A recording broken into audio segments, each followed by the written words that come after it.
Morning. We, my old girl, this is Delilah. We are headed for a walk. Delilah is going to be 18 years old. 18 years old. I had a moment last night lying in bed where I just started sobbing, and I was like, this could be the last time that I get to sleep with my girl. We've been through a lot in this life together, and it brings up this concept of life and death, which is really present for me in my world lately, and I'm seeing this as a theme in many of the clients that I've been working with that are in my group programs. And I wanted to talk a little bit about that here this morning, about what's happening in the world around us right now. We just went through, we are going through a pretty intense portal period that has been the lunar eclipse, and this lunar eclipse is in the sign of Pisces, and it's simultaneously opposing the sun, which is in Virgo, while we have the planet of Pluto that is currently retrograde as we shift from Aquarius into Capricorn. So all of this, I'm not going to go into super detail about it, but all of this is bringing up a lot of this concept of death and rebirth with Pluto, and with the Pisces, the Capricorn, and the Virgo, Sun in Virgo, it's bringing up this concept of boundaries, structure, and flow. And it is bringing forward a theme that I'm seeing in myself and a lot of people around finding this harmony between setting boundaries and creating structure that is solid enough while holding this heart-centered approach and not going too far into the flowiness. It's bringing up some stuff for me in my world, and for the women in my world as well. We are shifting into this period, as interestingly enough, right after the election. My brain is still turning on this morning. Right after the election, where we fully shift into Capricorn, and this is about recreating the boundaries, the structure that we are walking on, that we're standing on.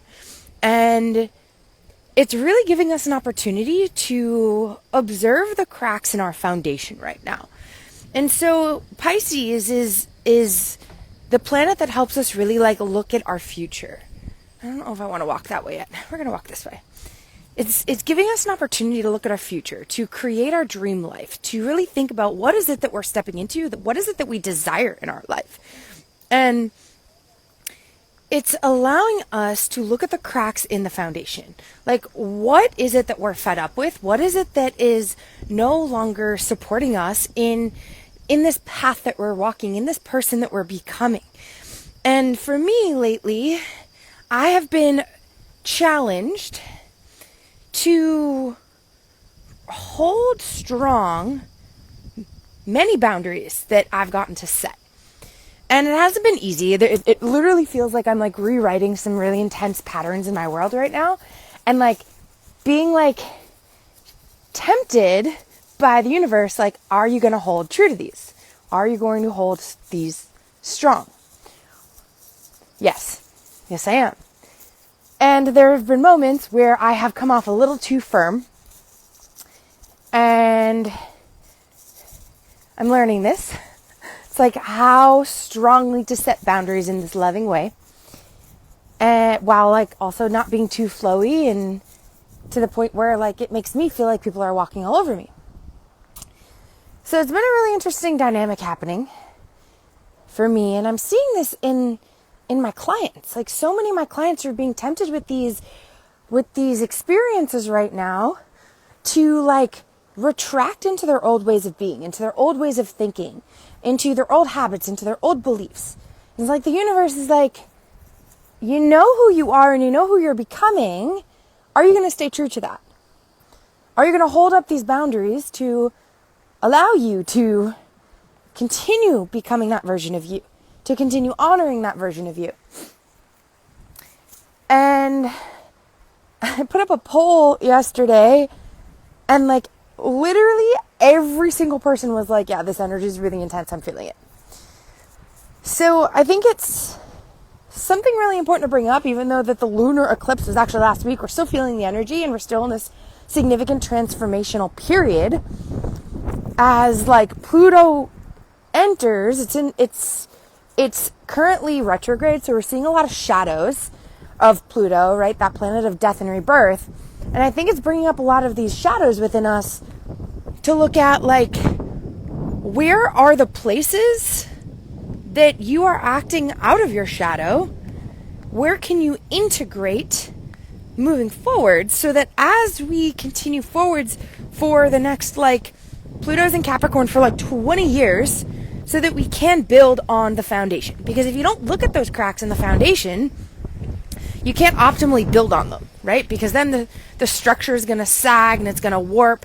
I used to talk about this all the time when I was doing pain management and functional rehab. It's like, if you do not have a strong foundation, which is what we would train the body and start with the strength and stability of the diaphragm and the intrinsic core, if you don't have that strong and stable, then the rest of your foundation warps and sags.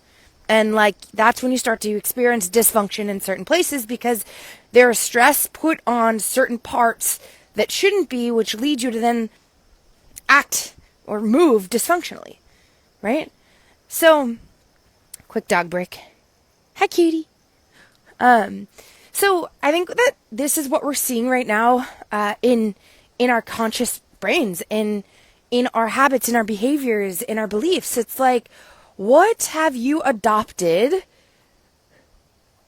over the last 20 years that is no longer working for you in the version of you that you're becoming, the life of you that you're creating? So I'm curious, and like, I want to leave you with this. Like, where are the cracks in your foundation right now? What is not serving you and what is not supporting you at your core, so that you can step into this version of yourself that you desire, so you can step into this life that you're ready to create and you're ready to live? You have to look at these cracks. You have to look at the places that you get to do something differently. And right now for me, like I mentioned, it's learning how to set the container early, how to set my boundaries sternly and lovingly, so that it does not create any dysfunction, confusion, miscommunication moving forward. So I hope this message is supportive for you. It's just, I woke up this morning and I was like, this is something I want to talk about. This is something that needs to be shared. I know that we're no longer in the full moon, but like, this is still affecting everyone, and I'm seeing it. That's what I do. I see themes, I see patterns in the mind, in the body, in our life, and I make connections. And this is a really important connection, I believe, for you to make right now, is looking at these places where the cracks are in your foundation. The other question I asked my ladies this week, aside from that, right? One, where are the cracks in your foundation? And two, like, what's changed about you? And that may help you to see the cracks in your foundation, or where the cracks used to be in your foundation, so you actually can create some change. And yeah, if you're seeking a little extra support as you move through these transitions in your world right now, reach out. I'd be happy to chat with you, support you in any way, shape, or form. And we can hop on a little discovery call and talk about where you're at in your world. Right now, where I'm at in my world with this beautiful little girl, old girl, is the beach. So I'm going to take a little walk on the beach. It's probably getting windy. And yeah, I hope that you reflect on these cracks in your foundation, and the places that you get to start building a stronger ground, a stronger foundation to build on. Because the most incredible life is waiting for you. And to step into that, you get to observe the places that things are no longer working for you. So I'm sending you love. I hope you have an amazing day today. I'll talk to you soon.